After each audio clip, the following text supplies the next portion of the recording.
Welcome to the Change With Him podcast. My name is Gerard Uselli, and we are on episode 8 of the Essential series. Let me just say, as far as just people that I've had on for this series so far, it goes to show that our society, when we work together, we become more essential when we work collectively and collaboratively with each other. And this person that I have here today is no exception to the rule. A past coworker of mine and on to so many great things with the Opportunity Project, Rebecca Gallanter. Rebecca, how are you today?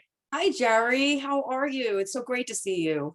Absolutely. And I Thanks so wanted, much for having me. of course, and I wanted to start out by asking you this because as someone who's had over 20 years of experience within the nonprofit sector, how that's integrated from the social work standpoint, I wanted to ask you this. Did you always know you wanted to be an executive director?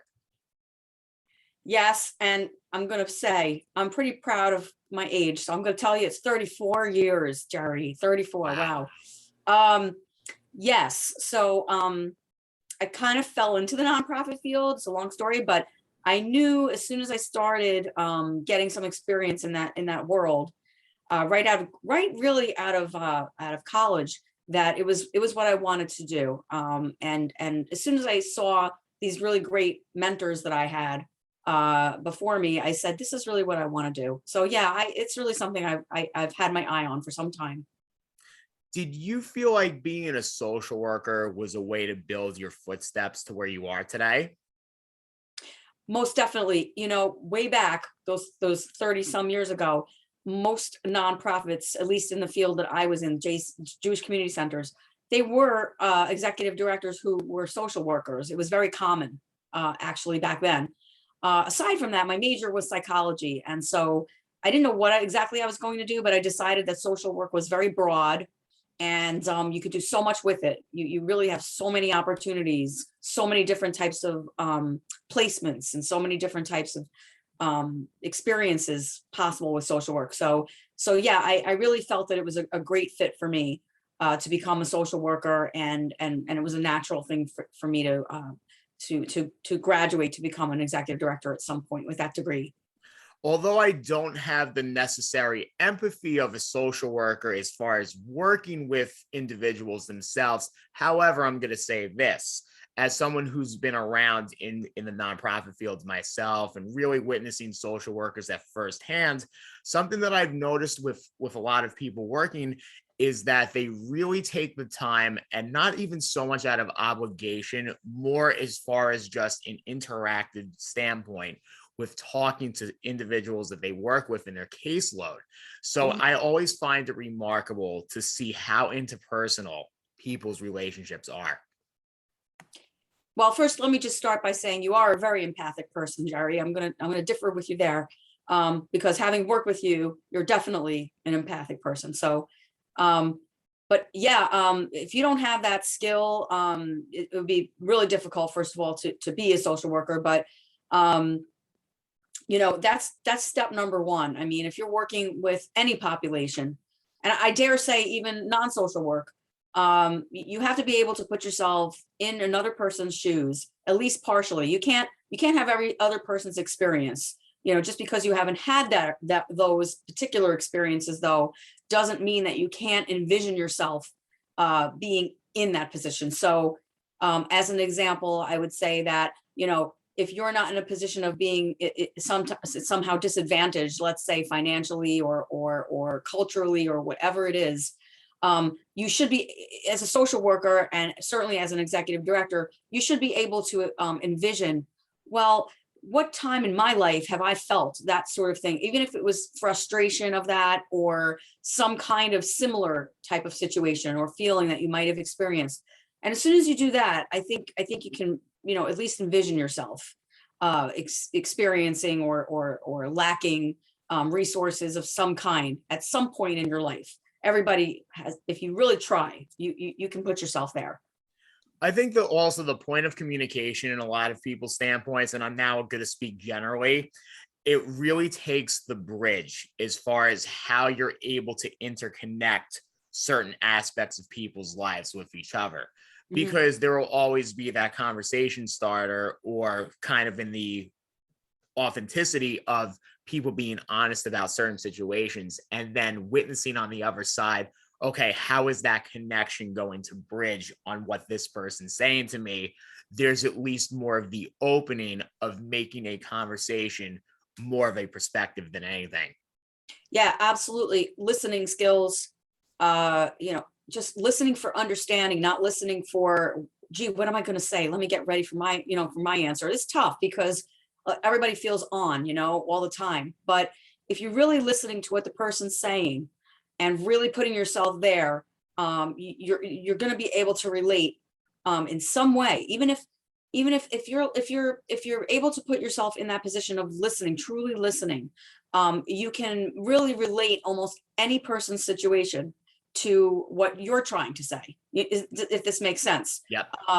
Somebody, let's say, my organization, which we'll get into later, I know we serve people with brain injury. You don't necessarily have to have a brain injury to understand what somebody might be going through that is struggling with brain injury. And we can go into that later, of course, whenever you're ready. But it's a matter of saying, gee, where have I had challenges, and where can I see myself relating to this particular subject?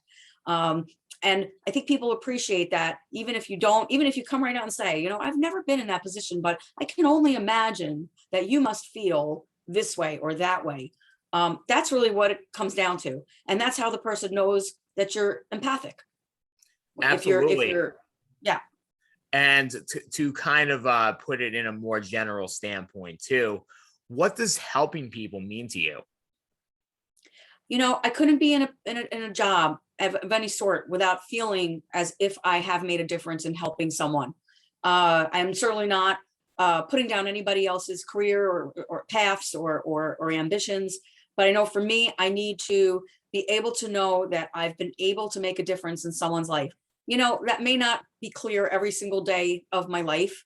In fact, there may be days where I say, gee, something, this is a really rough day, and somebody really didn't get what I was trying to do here or understand what I meant.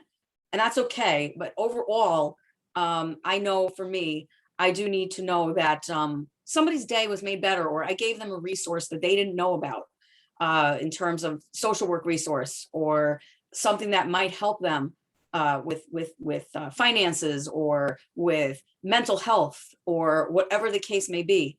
That's just something that is part of who I am. And part of who my staff are too, where we are. That's what we want to do. I also think in the sense of just building blocks on such a basic level with children, right? Just think of it this way: when you're trying to help someone in life, blocks will always be meant to be broken down. It always happens to everybody, and no one is excluded from it. However, whenever that happens to someone, there is that fighting chance or an equal opportunity for that person, with the help of people around them, to help build back the blocks differently, and something that can make that person happier over time. Yeah, look, we all know, especially with COVID and everything, life is about pivoting, right? You have to be able to be flexible and be ready for almost anything. I think that most people have learned that lesson through the pandemic, and having an advantage. I think that we, myself and our organization and organizations like ours, really have an advantage in that way, because we're just used to doing this all the time, especially with people with disabilities.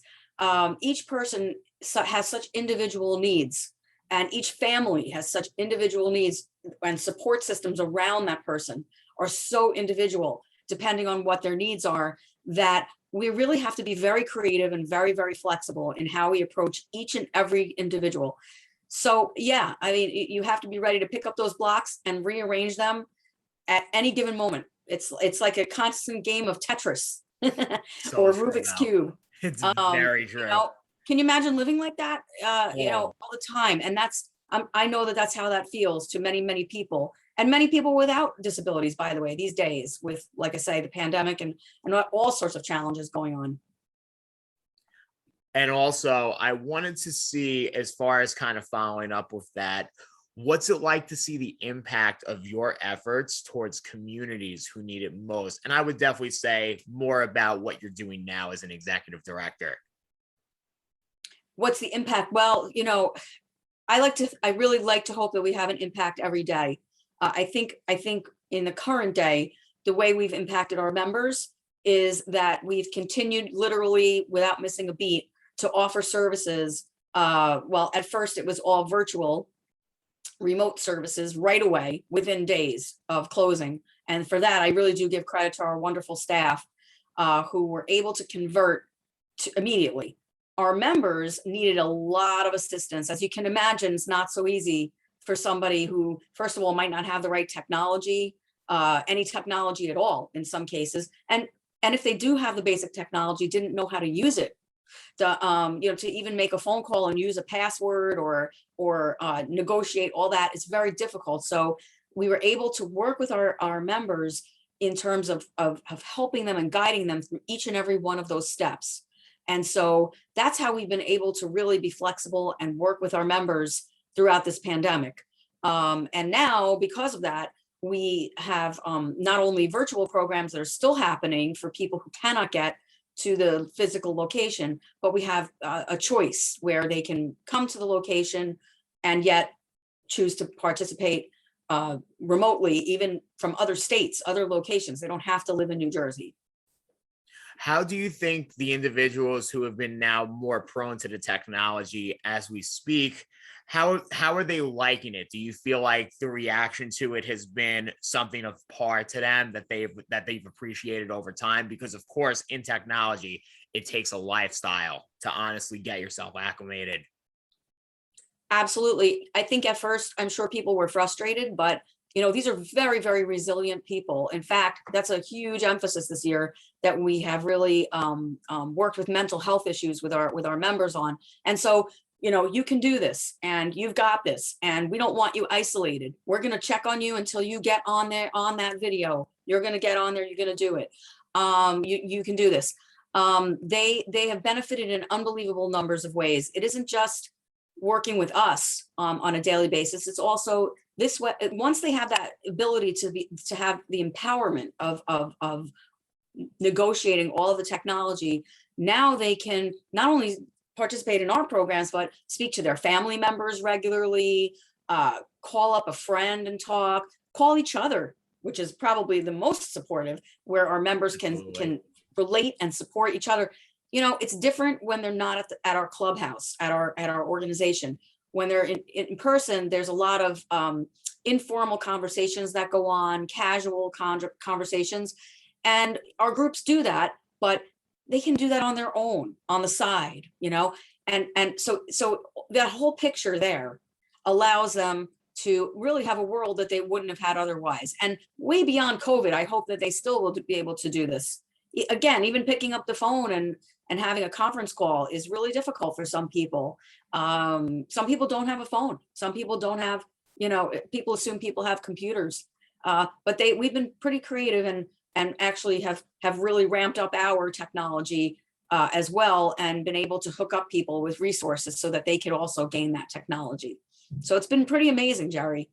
Absolutely. And kind of to the point of how you have adapted throughout that and really making a very integral point as far as just how you get through something such as a pandemic. What do you think has changed the most for you professionally in that standpoint? Yeah, that's a great question, Jerry. I really think that it's just, again, increasing. We're always flexible. We always have to be understanding of individual situations, but I must say we really have expanded the amount of flexibility. So even in terms of staffing, people working a little bit more flexible hours from home, off hours, because they had their kids home, our staff, things like that. And, because of that flexibility, I like to think I'm always a flexible person with staff and anybody that I'm working with, but, it's just thinking out of the box, right? So we always thought, oh, the members, they're going to be tired at night. It's going to be hard for them to come to evening groups. But now that we have some at home going on, they tune right in. And on Saturdays, we have a group now. And, not only is that good for our members, at night, weekends, flexible, but it's also really been great for our staff because they can, at the time when the pandemic was full-fledged, homeschooling and all this, some of our staff they really couldn't focus on their jobs, which is understandable. Throughout the day, they really needed to be able to work at night when either their spouses are home or their kids are, winding down for the night. And so I think it's really helped everybody, just that flexibility. So it's really gone kind of to the exponential degree of flexibility. Look, as far as just being virtual myself from last year and working in nonprofit at the time, even for someone like me who's had some experience doing web events and everything like that, I will tell you this much: you learn something new every single day.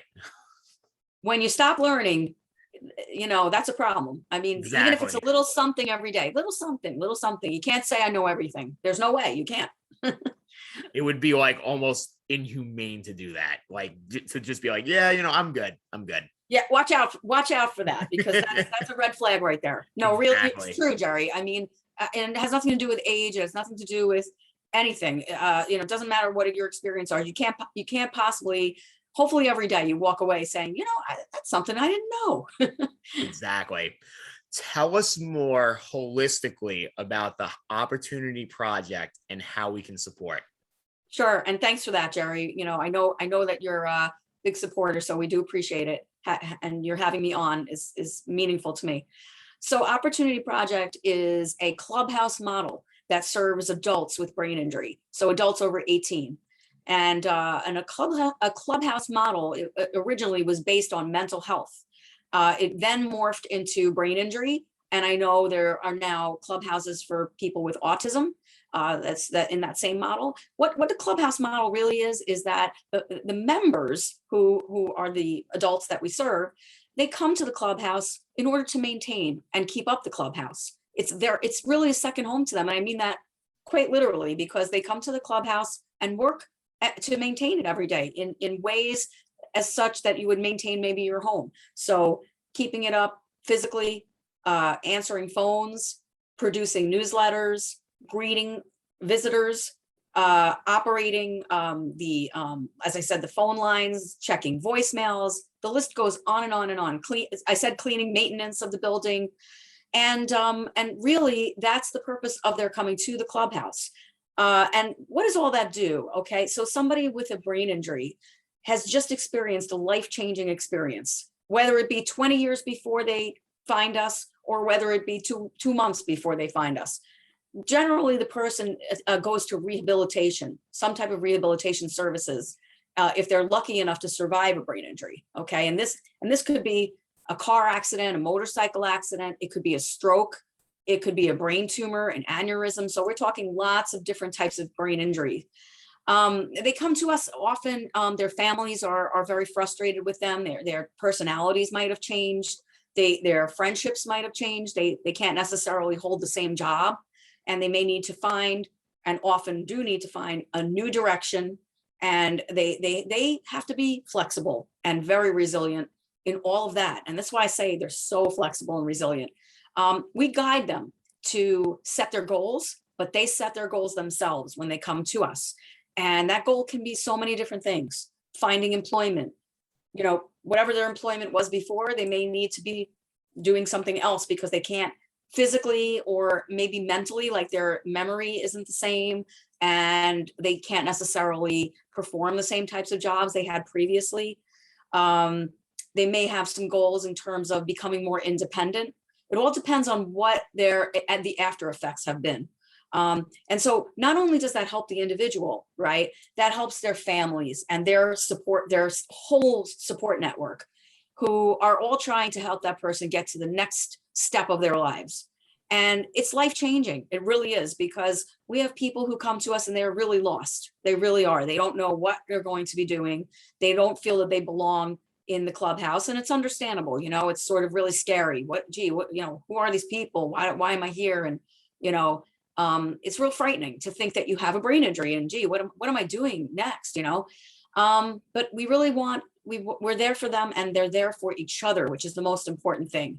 So that's a really sort of a real compact description of, or real long actually, description of what the clubhouse model is. And so it's very effective, and there's not that many clubhouses for brain injury in the whole world. We're part of about, I think there are 16 or 17 others in this country, and then just a handful in the rest of the world. So we're lucky to have one here in Jersey, in North Jersey. And we're also partners with Children's Specialized Hospital and RWJ Barnabas Hospital Systems, which has been wonderful for the clubhouse, because we're also able to now, we've hired another occupational therapist that we added to our staff, a speech and language pathologist, and we're able to, get people on board with insurance and things like that we haven't been able to do before, and use some resources Incredible. that we wouldn't have had without the hospital. So that's who we are, Jerry. Definitely. And to kind of just follow up, how would you like, if people were to find out more about you over time, how can they support? Thanks, Jerry. So we have a website. It's very easy, www.opportunityproject.org. And if you want to learn more about us and see some of our videos, we have a lot of videos with our members in it. And that's number one. Okay, we want people to understand who our members are. I'm in a few of them too, and some of our staff are featured in it. And any of our staff are more than happy to speak to anybody who would like to give us a call too. 973-921-1000. And if anybody has any questions, you can reach out personally to me at any time, and we'll get you in the right direction. Absolutely. And my final question that I always like to ask for the Essential series, based on the job title that I've covered, how can executive directors be more essential? I think we're pretty essential. We are. Now, how can we be more essential? I believe that's very important to make sure that you're following the mission. First of all, we have a mission, and that mission is to empower. I'm not going to read out the whole mission to you, but it's to empower individuals with brain injury. And I think on a daily basis, you have to make sure that what you're doing is fitting into that mission, because it's really, really, there's a lot of need out there. And we want to be able to help every single person that has a brain injury, and every single person that reaches out to us. We have to be able to, though, keep our mission in mind and get people to the most appropriate resources. And so sometimes somebody might not be a great fit, for this particular program, but as an executive director, we want to make sure we get that person to where they need to go. If it's not us, it might be somewhere else. So we want to help everybody, but we also want to keep that mission in mind. And I want to be there personally to support our staff and our board, and of course our members, in achieving that mission and making changes, right? Depending on what's going on going back to COVID, making sure that we are meeting the needs given whatever's going on in the current world that we live in. And so I believe that that's what the executive director's role is, to change, to be ready, flexible, and to help determine what direction we need to go in based on all of that. And I do think it's important to definitely communicate, first and foremost for me, with our members. We are a member organization. And so I need to make sure I'm talking to those members every single day and hearing what they have to say. And it shouldn't be that everybody's listening to what I have to say. I need to listen to what our constituents, what our staff, what our board have in mind. So that's the relevancy.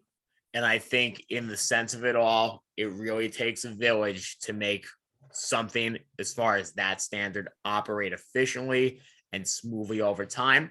Nonetheless, this is the ending for episode 8 of the Change Within podcast. So for those who want to check us out but have never had the chance to, you can please check us out at Anchor, Instagram, Facebook, and YouTube. Rebecca, thank you very much for joining me today, and have a great rest of your day. Thank you. Thanks, Jerry, and everyone have a wonderful day. Absolutely. You too.